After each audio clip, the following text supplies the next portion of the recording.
Donald Trump's first criminal trial is underway in Manhattan, and jury selection is now behind us, which means today is a big day with opening statements being delivered, the first witness for the prosecution taking the stand. It's getting real, my goodness. And I will be diving into in more detail what goes on today at trial with my legal expert, Aaron Parnas, but that will be for a different segment. In this one, I want to talk about Trump's pre-trial meltdown that he released on Truth Social late into the night, midnight meltdown, as we see so often, and then very early in the morning as well. And I do think this shows his desperation, because jury selection is one thing. The trial actually more formally beginning is a whole nother thing. Like I said, it's getting a lot more real. Now, before I show you this meltdown, let me show you some reporting to contextualize it. Trump does seem to be unable to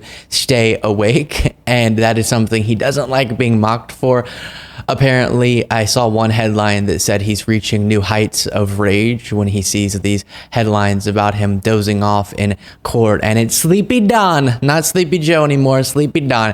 And we'll get to Joe Biden's campaign mocking him for that. But first, here's this from Mediaite. Former President Donald Trump had to be jolted awake by Trump attorney Todd Blanche during his hush money election interference trial, at least the fourth time Trump has fallen asleep in court in the past week. Then to jump over to this reporting, something that was released by the Biden campaign. Verdicts in, Sleepy Don has a nightmare week.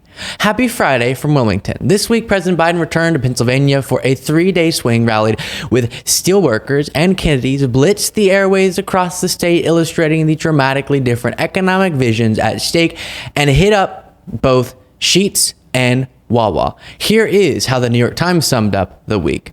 American voters absorbed their first view of an extraordinary split-screen campaign this week, with President Biden sprinting across one of the country's top battleground states and former President Donald J. Trump sitting and appearing to snooze in a New York courtroom. Their words, not ours, the campaign says. And that gets us to this. Former President Donald Trump raged into the midnight hour with a falsehood-riddled freakout hours before his criminal hush money election interference trial was set to begin in earnest. And we'll look at some of these ourselves. Probably won't read all of them because they're rather long. But this is at 11:33 p.m. Eastern Time. I'm going to really quickly pause your viewing of this video to ask you to subscribe to the YouTube channel. Just click that subscribe button plus the like button as well, and the alert bell so you get notifications. Back to it. And 4 years ago, Trump says, I was a very successful and popular president of the United States, and in November went in an election where I received more votes by far than any sitting president in the history of our country. Yes, there was overall record turnout, which saw you getting more than previous sitting presidents. You know who got more than that? Joseph Robinette Biden Jr.'s Donnie, by a lot. Unfortunately, the election was rigged and stolen, and our once great country has quickly become a nation in serious decline. Now, of course, we're still wondering why he doesn't know where you're supposed to capitalize the beginning of words. Tomorrow morning, I report to a New York criminal court for a trial on, somewhat ironically, election interference ruled over by crooked Joe Biden's DOJ before corrupt. That's just not true. This is a DA case. Before a corrupt and highly conflicted judge, a failed Soros-funded district attorney who didn't want to bring this case, which could have been brought 8 years ago but wasn't. That's not what you were saying 8 years ago. In an almost completely Democrat district. Virtually every legal scholar and expert says there's no case, no crime, no nothing is a sham that should not have been brought except to try and damage Biden's political opponent. Me, see you tomorrow morning. Now, I'll jump back to this Mediaite reporting because they nicely summed this up this way. The election was not rigged or stolen. Although kudos for spelling stolen correctly, because he often spells it Stalin.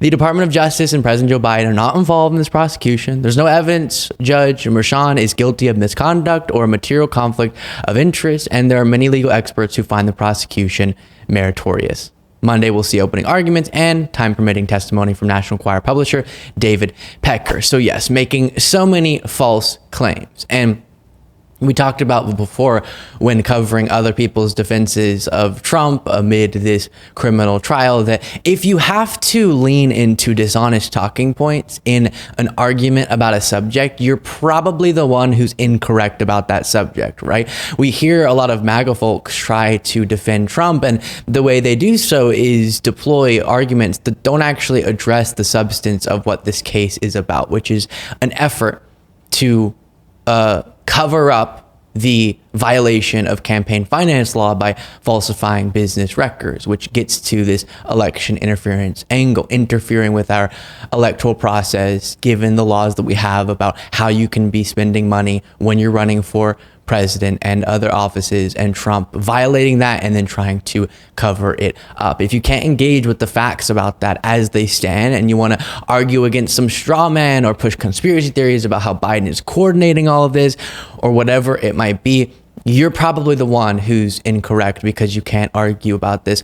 Honestly, I will say too, that we're hearing a weird contradiction. Trump has been saying lately, and defenders of him have been saying lately, that things are getting so bad in New York City, even though by a bunch of metrics they're getting better, that New York is going to go for Donald J. Trump. It's going to stun the country. And then they say that New York is far too pro-Biden to give him a fair jury. You can't have both. You can't be saying that you're so popular and wonderful and people can't get enough of Donnie that even in New York they're going to vote for Donald Trump, which obviously won't happen, and that Trump can't get a fair jury in New York because it's far too anti-Trump. But we're hearing both those arguments by the very same people like Donald Trump, very contradictory. Plus, yes, you, regardless of the political makeup of a particular place, still have to go through the same process to try to get an impartial jury, and that's the process that has already played out. Then Trump ranted earlier in the day, so many lightweights and fakes go on MSNBC and CNN along with other ratings challenge networks and platforms purporting to know me as though they were a long lost relative, only to have virtually no knowledge of me or anything about me. A weak and pathetic rhino named Miles Taylor, who worked with one of the dumber generals around, John Kelly, speaks as though he has intimate knowledge of everything Trump. And I'll stop it there. John Kelly was hired by Trump to be Trump's chief of staff, the most important position under the president, arguably, who manages all of the day-to-day operations of the president. And back then, Trump thought he was a highly respected general. Now Trump is saying he was one of the dumber generals. And that, if nothing else, reflects poorly on Donald Trump. We've talked about this before, but if you're a supporter of Trump, okay, you can have it either two ways. One is that Trump is correct about all these people who used to work for him who are now saying that he's horrible, that they're all just deranged and dumb and were never talented and should never be hired. But that means, if that's the argument you go with, that Donald Trump is really bad at hiring people. Or Trump's the one lying and they're not idiots who are just going after him for incorrect reasons, and you should believe what they're saying, which is Trump's a threat to democracy. In the case of John Kelly, he revealed that Trump called fallen soldiers suckers and losers for giving their life for the country. And so you can believe one of the two. You can't have it both ways, that they're all idiots, but Trump's a genius for hiring all of them somehow. Then Trump ranted at midnight Eastern time. The corrupt Soros-funded district attorney Alvin Bragg, who has totally lost control of violent crime in New York, crimes down like it is nationwide in New York, says the payment of money to a lawyer for legal services rendered should not be referred to in a ledger as legal expense. What other term would be more appropriate? Well, if it's not a legal expense, as I said in a past segment when we were talking about Kristi Noem, the governor of South Dakota, making this same argument, then using that term to cover up the fact that this was actually a hush money payment during a campaign to influence the election, then that would be what's incorrect. And then Trump also posted witch hunt and election interference, just all caps post. And then he rants. I'll just summarize this for you. He's upset that his followers can't get closer to the court when they show their support for him. But in reality, he's insecure that his followers aren't showing up around the court in large enough numbers. Now, he won't admit that, but when he's raging about his America-loving protesters not being able to show their support as much, he just means, of course, law enforcement has to keep protesters away from right at the entry for security reasons and so people can get into the courtroom, and he is using that as the excuse for why not that many people are showing up to support him. And here is CNN discussing this very fact. Caitlin Collins will bring it up after a little bit of discussion about the first witness in this case, David Pecker, who was one of the people helping Trump try to buy and then kill, as it's referred to, stories that were negative for Trump during this campaign. Did help to suppress two other stories, another alleged affair with Karen McDougal, and then a story by a doorman that turned out to be false, alleging that Trump had a child out of wedlock. But these were two stories that Pecker was willing to catch and kill. So buy the rights to. That's the term that was used internally, catch and kill. Yeah. Catch the story and then kill it. Yeah. Pay the person, pay Karen McDougal for the rights to her story.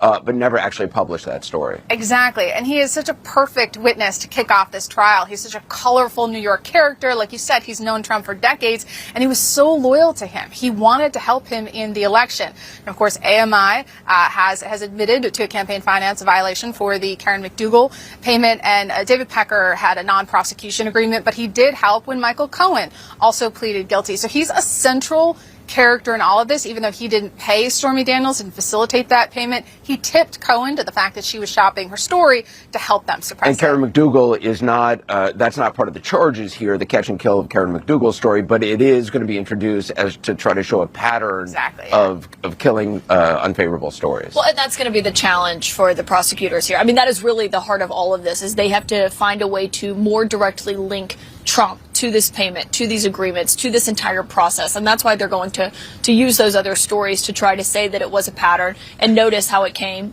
right before the election and in this effort. And that's why David Pecker could be key. But I think big picture, when you look at what Trump has been saying, it's his mindset going into this. He's complaining about the gag order incessantly, I'm told privately, the idea that he can't directly attack the judge's family, the prosecutors in this case. He can go after Alvin Bragg, but not other members of the team. That has been something that we'll talk about more tomorrow, but it has been a big thing of his. The other thing, Anderson, there's a lot of security outside the courthouse, understandably. We saw what happened last week. It is a former president who is going on trial.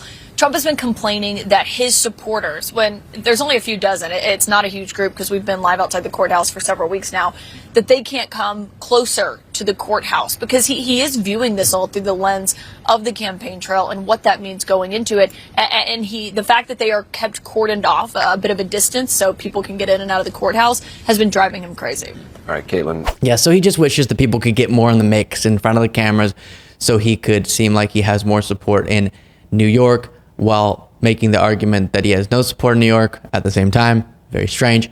Let me know what you thought of all that in the comments. Like I said, we will be talking about in a different segment with our legal expert, Aaron Parnas, more about this pretty momentous day at trial.